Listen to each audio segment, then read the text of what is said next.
आप फौज के जरिए ये क्या काम क्यों कर रहे हैं? वो इसके लिए ट्रेंड ही नहीं है, उनका ये काम ही नहीं है करने वाला।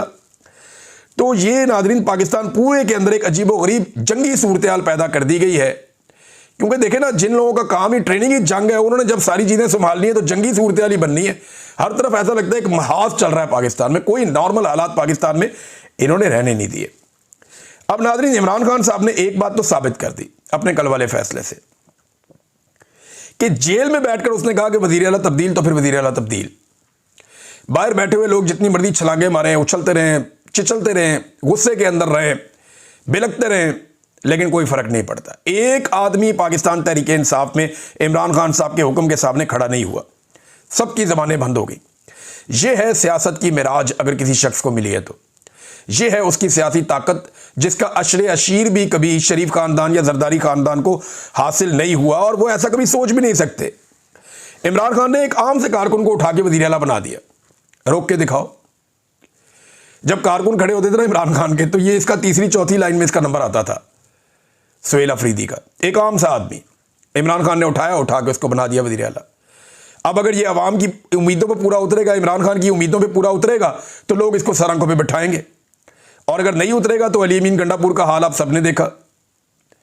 मैं कुछ अर्सा पहले ये बात कहता था तो लोग हैरान होते थे। मैं ये कहता था कि परवेज खटक का हाल आपने देख लिया, आपने महमूद खान का हाल देख लिया, उस्मान बुज़दार का देख लिया, फयाजुल हसन चौहान का देख लिया, शेर अफजल मरवत पाकिस्तान तहरीक इंसाफ में इसका तोती बोलता था। एक टाइम था इमरान खान साहब ने इस पर हाथ रखा हुआ था, इमरान खान साहब ने हाथ उठाया, टकरी टोकरी हो गया। ये इमरान खान साहब को अल्लाह ताला ने इस वक्त ये सहूलत दी हुई है, वो जिसके साथ खड़ा हो जाता है वो खड़ा हो जाता है अवाम की नज़र में, और जिसको इमरान खान साहब इस वक्त हटा देते हैं तो वो लोगों की नज़र में भी उसके साथ वही हो जाता है। क्योंकि अल्लाह ताला ने इमरान खान साहब को इस वक्त ये मकबूलियत दी हुई है जो पाकिस्तान में किसी और लीडर को इस लेवल की नहीं मिली। अब नाज़रीन, टाउट्स को और कुछ सहाफ़ियों को, दानिश्वरों को, इन सारों को टास्क मिला है कि ये जो गंडापुर को हटाया है इमरान खान ने, इसको पार्टी की अंदरूनी लड़ाई करार दिया जाए।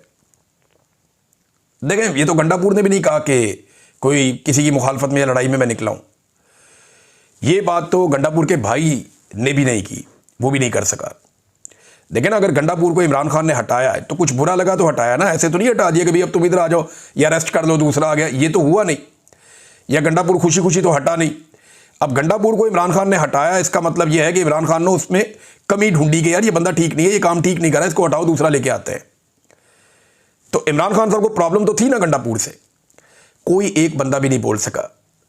लेकिन मुझे हैरत हो रही है कि पाकिस्तान तहरीक इंसाफ के लोग या तहरीक इंसाफ का सोशल मीडिया, वो जश्न मना रहे हैं, खुशियां मना रहे हैं, वो एक दूसरे को टेलीफोन करके मुबारकबादें दे रहे हैं। वो मेरा दोस्त है एक पाकिस्तान तहरीक इंसाफ में, उसने मुझे कुछ वो चीज़ें शेयर की, उसने कहा ये देखें जश्न मना रही है पाकिस्तान तहरीक इंसाफ गंडापुर को हटाने पर। मैं हैरान, जबकि नून लीग सोग मना रही है, एस्टेब्लिशमेंट सोग मना रही है, टाउट्स सोग मना रहे हैं। मुझे हैरत हो रही है कि गंडापुर था किसकी तरफ? अगर वो इमरान खान की तरफ था या पाकिस्तान तहरीक इंसाफ की तरफ था तो तहरीक इंसाफ में सोग होना चाहिए था, नहीं हुआ। वो जिनकी तरफ था वहां सोग है। आप देखें एस्टेब्लिशमेंट सोग मना रही है, वो परेशान है। पहले कोशिश की कि खबर ही ना चले, पहले मीडिया पे खबर रुकवाई, और मीडिया पे खबर रुकवा के कोशिश की कि गंडापुर की नौकरी बचाई जा सके। जब नहीं बचाई तो खबर आ गई, और अब एक नया बयानिया कि जनाब ये पाकिस्तान तहरीक इंसाफ की अंदरूनी लड़ाई है। कोई कह रहा है जी अलीमा खान की वजह से हुआ, कोई कह रहा है इसकी वजह से हुआ, कोई कह रहा है जी उसकी वजह से हुआ। बल्कि यहाँ कुछ सहाफ़ी कह रहे हैं कि सारी बड़ी खबरें अलीमा खान के जरिए बाहर क्यों आती है, सारे अहम पैगामात अलीमा खान के जरिए बाहर क्यों आते हैं, और सारे सख्त बयानात अलीमा खान के जरिए बाहर क्यों आते हैं, आसिम मुनीर का नाम अलीमा खान के जरिए बाहर क्यों आता है। अब ये बड़े बड़े सहाफ़ी ये बात करें, मैंने ये बात मालिक साहब को भी करते हुए सुनी, तो सादा सा जवाब है, एक आम बच्चे को भी समझ आता है कि भाई किसी और की मुलाकात ही नहीं होती।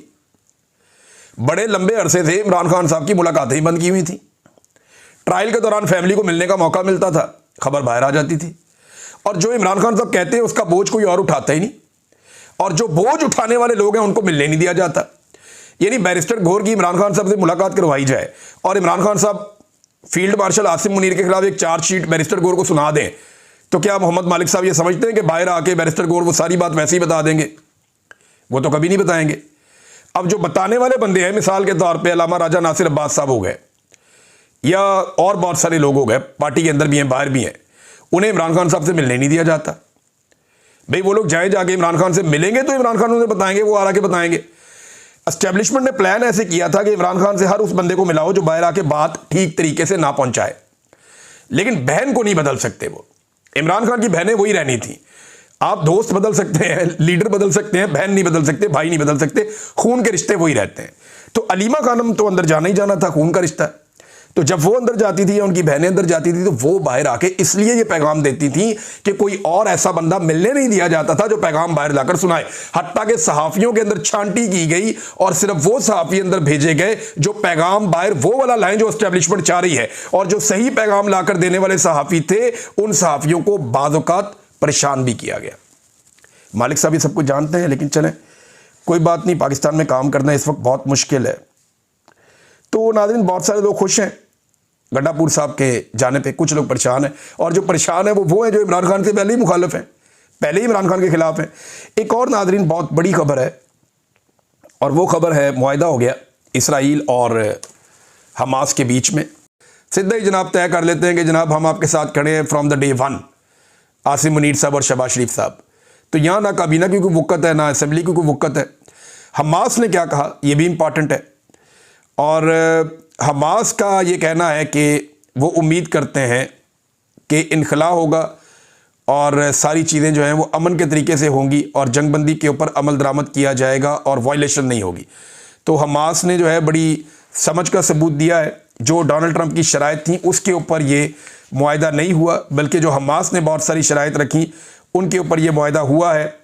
फ़लस्तीन के अंदर इस वक्त जश्न मनाया जा रहा है, खुशियाँ मनाई जा रही हैं, बच्चे खुश हैं, वहाँ बिजली नहीं है, बहुत सारे और प्रॉब्लम है, इंटरनेट भी नहीं है, तो लोग सड़कों पे निकल के ऐलान कर रहे हैं कि जंगबंदी हो गई है, आप लोगों को मुबारक हो। एक नया आगाज़ होने जा रहा है फ़लस्तीन में। वहाँ बहुत सारे पैसे चाहिए होंगे, बहुत सारी इमदाद चाहिए होगी, बहुत सारी कंस्ट्रक्शन करनी है, बहुत सारे तामीराती और तरक्याती काम करने हैं। सबको उसमें हिस्सा लेना चाहिए, सबको अपना अपना रोल प्ले करना चाहिए, और मुसलमान मुल्कों को ख़ास तौर पे इसके अंदर अपना किरदार अदा करना चाहिए। नाज़रीन, बांग्लादेशी अदालत ने 2 दर्जन आला फ़ौजी अफसरान के वारंट गिरफ्तारी जारी कर दिए। ये वो अफसरान हैं जो हसीना वाजिद के दौर में बांग्लादेश के शहरियों को जबरी तौर पे गुमशुदा करते थे। इनमें 16 जर्नैल हैं। जब किसी मुल्क की किस्मत बदलती है ना तो ऐसे बदलती है। एक वक्त आएगा कि पाकिस्तान की किस्मत बदलेगी। पाकिस्तान में जबरी गुमशुदगियों के ज़िम्मेदारान अदालतों के कटहरों में आएंगे और उन्हें जवाब देना पड़ेगा कि उन्होंने क्यों इंसानों को जबरी तौर पे लापता करके उनकी सांसों के मालिक बनने की कोशिश की। एक वक्त आएगा मेरे समेत हर उस शख्स को इंसाफ मिलेगा जिसे हमारे प्यारे वतन में जबरी तौर पे लापता किया गया और इंसाफ और कानून तक रसाई से महरूम रखा गया। अब तक के लिए इतनी, अपना ख्याल रखिएगा, अपने चैनल का भी। अल्लाह हाफ़िज़।